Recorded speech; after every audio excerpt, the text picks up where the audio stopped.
നമസ്കാരം. നമ്മളിന്ന് സംസാരിക്കുന്നത് നിങ്ങൾ തന്ന ആ ഒരു ലേഖനത്തെക്കുറിച്ചാണ്. വരാനിരിക്കുന്ന കൊല്ലം കോർപ്പറേഷൻ തെരഞ്ഞെടുപ്പ് 2025 ഡിസംബറിലാണല്ലോ അത്. അപ്പോൾ ഇത് വെറുമൊരു സാധാരണ ഇലക്ഷൻ എന്നതിനേക്കാൾ കുറച്ചുകൂടി വലിയ ജനപങ്കാളിത്തമൊക്കെ പ്രതീക്ഷിക്കുന്ന ഒന്നാണെന്നാണ് നിങ്ങളുടെ റിപ്പോർട്ടിൽ പറയുന്നത്. അതെ, അത് ശരിയാണ്. കേരളത്തിലെ ഈ തദ്ദേശ തെരഞ്ഞെടുപ്പുകൾ എപ്പോഴും ഒരു പ്രത്യേക ആവേശത്തിലാണല്ലോ നടക്കാറ്, അല്ലേ? തീർച്ചയായും. ആളുകൾക്ക് അത്രയധികം താല്പര്യമാണ്. അപ്പോൾ കൊല്ലത്തെ വോട്ടർമാരും ആ ഒരു മൂഡിലേക്ക് പതിയെ വരുന്നുണ്ടാവും. വന്നു തുടങ്ങിയിട്ടുണ്ടാവും. പിന്നെ ഈ ലേഖനത്തിൽ പറയുന്നൊരു കാര്യം, പ്രധാന പാർട്ടികളൊക്കെ വളരെ നേരത്തെ, അതായത് ഈ മെയ് മാസം തന്നെ ഒരുക്കങ്ങൾ തുടങ്ങിയെന്നാണ്. അപ്പോൾ അവിടെയാണ് ഇത് തോന്നിയത്. സാധാരണ ഇത്ര നേരത്തെ. അതൊരു പ്രധാനപ്പെട്ട കാര്യമാണ് നിങ്ങൾ പറഞ്ഞത്. ഈ ഒരു നേരത്തെയുള്ള തയ്യാറെടുപ്പ് അത് ചിലപ്പോൾ ഈ തെരഞ്ഞെടുപ്പിന്റെ ഒരു പ്രാധാന്യം അല്ലെങ്കിൽ ഒരു മത്സരത്തിന്റെ ഒരു ചൂട് അതിനെ ആവാം സൂചിപ്പിക്കുന്നത്. പിന്നെ കേരളത്തിലെ ഈ ലോക്കൽ ഇലക്ഷൻസ് അത് ലോകം മുഴുവനുമുള്ള മലയാളികൾ ശ്രദ്ധിക്കാറുണ്ട്. അത് നമ്മൾ കാണുന്നതാണല്ലോ. ശരിയാണ്. ജനാധിപത്യത്തിൽ ഇത്ര ആക്റ്റീവായിട്ട് പങ്കെടുക്കുന്നൊരു സമൂഹം.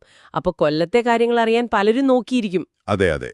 ഈയൊരു ആഗോള ശ്രദ്ധയെക്കുറിച്ചും പിന്നെ ഈ വിവരങ്ങളൊക്കെ എവിടെ കൃത്യമായി കിട്ടും എന്നതിനെക്കുറിച്ചും നിങ്ങളുടെ ലേഖനത്തിൽ പറയുന്നുണ്ടല്ലോ. ഒരു വെബ്സൈറ്റിന്റെ കാര്യം എടുത്തു പറയുന്നുണ്ട്. https://Kerala Panchayat Election 2025.online. ലോകത്തെവിടെയാണെങ്കിലും വിവരങ്ങൾ അറിയാൻ ഇതൊരു നല്ല വഴിയാണെന്നാണ് അതിൽ പറയുന്നത്. അതെ അതെ. ആ വെബ്സൈറ്റിൽ കോർപ്പറേഷൻ മെനുവിൽ പോയാൽ കൊല്ലം തെരഞ്ഞെടുക്കാം, അല്ലേ?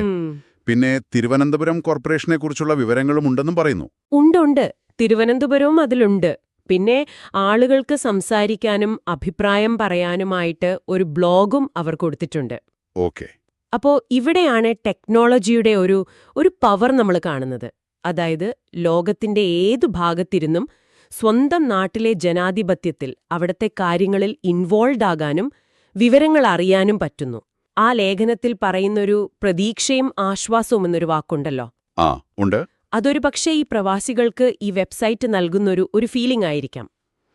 വിവരങ്ങൾ വിരൽത്തുമ്പിൽ കിട്ടുക എന്നത് ചെറിയ കാര്യമല്ലല്ലോ. ശരിയാണ്. അപ്പോ ആ ലേഖനത്തിൽ പറയുന്ന പോലെ ഈ സൈറ്റിലെ കൊല്ലം പേജ്, ആ ലിങ്ക് എന്തായിരുന്നു?